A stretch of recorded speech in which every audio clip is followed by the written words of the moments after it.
was ensnared in a cable used by a plane towing a glider. He was dropping like a stone. So what did he do? The first I did was switch off the engine. And immediately afterwards, pull the parachute. He wafted into an orchard and walked away without a scratch. Hi, I'm Dan Johnson. We are here at Sebring Expo 2013, and we're on a mission right now to go around and look at light sport aircraft that we know are used extensively in flight schools, and where they are getting the usual kind of abuse that students give them, and yet they are holding up anyway. So we're talking with Don Ayers of US Sport Aircraft. So before we get to our mission about the training environment, and I know you got some news about that too that we want to hear about. I understand you got a simpler panel that can lower the cost for buyers. What's that all about, Don? Yes, we're working with the Dynon people, and our top-of-the-line aircraft has the full Dynon. We call it the SVA Plus, which is a synthetic vision system, fully tricked out, dual GPSs, autopilot, the full works in there. Works, huh? And for flight schools in particular, we're finding they want a lower cost option, yet they still would like the glass panel. So what we've done with the new 2013 SportCruiser is, as I described it before, it's like a top-of-the-line entry-level type thing. Top-of-the-line entry level. To where we actually install half of the system, basically a single Dynon SVA Synthetic Vision Plus unit, and do all the cabling and wiring and antennas for a full system. That way you don't have to... If you want to add it later. If you want to add it later, it's pretty much slide it in and hook it up. So we're finding that for flight schools, they need both an economical airplane and they're interested in resale when it's time to get rid of it. But they still got to have the latest stuff, so they're training their students on what they'll actually use. That's when they go buy an airplane later on. And there are two classes of customers. Some of them want everything they can get. Other ones are on a little more tight budget. You have a plane there, and you can sell to both customers. In that, if you need everything, we'll install it for you or have it installed very quickly. And if not, here it is, and at a bargain price. Excellent. Well, you gave us a great intro to our other message, and I got to back up a little bit and say, well, first things first, Piper was the company that had to do with this airplane for a while. Now they don't anymore, and US Sport Aircraft was behind it all the while anyway. Some people don't know that, but I know that to be the case. And now Piper has decided they're going to go on to other things, but they judged this airplane would work in that kind of environment, flight schools we're talking about. But you've got news also about a move to Texas and new relationship with a local school system, and you're bringing in students about this. Tell us briefly about that. That's great, and your timing is perfect here because we just sold this plane an hour ago to a flight school in Stewart, Florida. All right. The same thing. They've used other planes, had durability issues, but this particular airplane is very sturdy in the environment. They're very happy to get us, and they're going to be representing us in the Florida market. Beautiful. And we have. So you may be leaving, but the airplane's not leaving in a sense. The airplane and the support is not leaving. Excellent. In Florida, we have transferred our import and assembly center to Addison, Texas, Addison Airport. Now, where is that? Where is Addison, Texas? Just to put it on the map. It's a suburb of Dallas. Okay, Dallas-Fort Worth area, basically. Right. Okay. Within 7 miles of DFW, actually. So it is kind of a reliever airport for DFW. A lot of corporate traffic in there. And last year we did a total of 4,800 hours in SportCruiser. In training, you're talking training. about. 4,800 hours in training. 4,800 hours on several airplanes.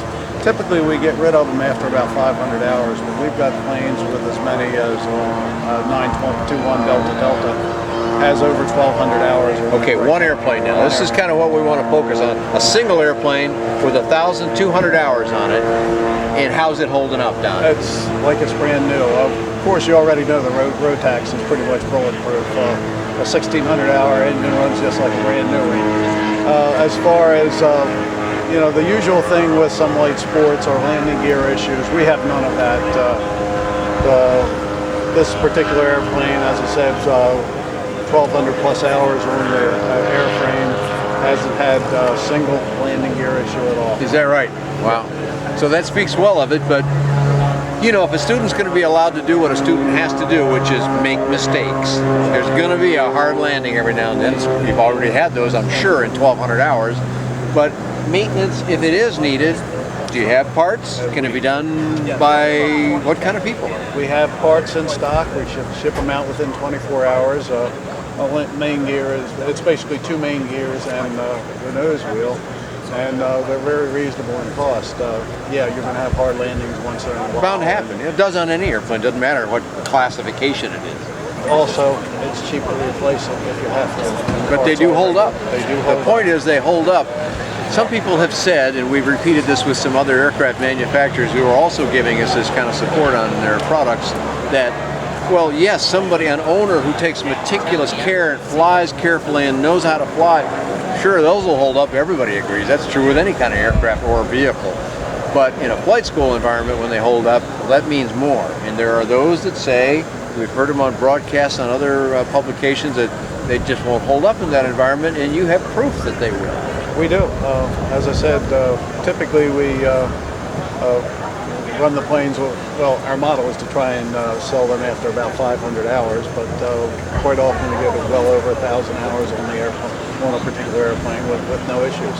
Perfect segue to our next question, which we think is an important one, about you get the purchase price, whatever it is, let's just say a number. We'll pick a number out of a clear blue sky, 125,000 or something, to buy a new one. And some flight schools are saying, well, yeah, but I can go buy a 40-year-old Cessna 150 for a lot less than that.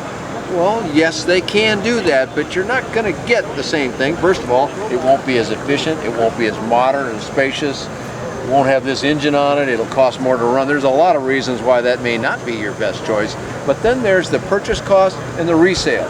You've had some experience recently with your airplanes that you've sold to people, and now they're transitioning to another new one in their flight school or something. They sold their last one. Give us a few facts that you know about that now. I can tell you the most important factor in the resale value is how well the airplane is supported.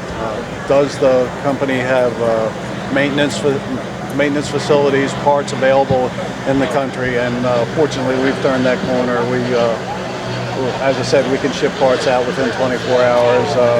Maintenance facilities all over the country. If you can maintain the airplanes, if people can get parts when they need to, then the resale value stays up. That's a big factor in it. What would this plane sold for, say, 5 years ago? 5 years ago, this plane sold in the 90s, actually. And and if somebody had purchased an airplane then and was going to resell it now, how much money could they get back out of that airplane? Typically 75 to 90, depending on conditions. So it's very similar. So they might get it all back. Yeah. And they've earned money in the meantime in a flight school environment. That's correct, yeah. So that ends up being a pretty good business case for buying a new, not an old beater airplane that you can find out on some abandoned airfield, but a shiny new airplane with all the right stuff in it, and working it through the process as a flight instructor, as a flight school airplane, and then selling it and getting another one and coming out on it. And another factor you haven't mentioned is the students absolutely love it. This is a brand new, state-of-the-art, beautiful airplane that they're proud to fly, proud to show their friends and family that they're flying. And it pays for itself in attracting customers that you ordinarily wouldn't attract. There are some people that, let's face it, will take a look at a 40-year-old Cessna and may not fly in it. Yeah, absolutely right. The new student drives up in his nice car, looks at the old worn airplane with a worn interior and a paint job that needs to be redone, or looks at this. What's he going to pick? Especially because the prices don't tend to be that much different between them anyway. That's correct. So of course he's going to go for the shiny new one. They're tight, these are big, they're comfortable, they're quiet, the engine runs modestly, your neighbors aren't bugged by the engine running, you're not using much fuel. And no secret that the performance is better too. And the performance is significantly better. So that's great stuff. We need to get more from you. We don't have time to do all that on the video. We've accomplished our mission here, but we want to direct people to your website. We'll put it up on the screen. Everybody's watching this on their computer or TV. Where do they go to find out more about U.S. Sport Aircraft and the SportCruiser? Very simple, www.ussportaircraft.com. And U.S. Sport Aircraft is all one word. And we'll find you on the web that way. I have information on this aircraft, on the company, and much more information available on buydanjohnson.com or bydanjohnson.com. We got to go look at some more airplanes that do indeed hold up in a flight school environment. More and more pilots of little planes are asking themselves, what color is their parachute? It was a beautiful day for flying. Ernst Kuhn of Neuss, Germany, was piloting his small two-seater 1,000 feet above some idyllic French countryside near the town of Gap. In an instant, it became a pilot's worst nightmare. Out of the corner of his eye, he saw an airplane climbing right toward him. So what I did, pull a little bit.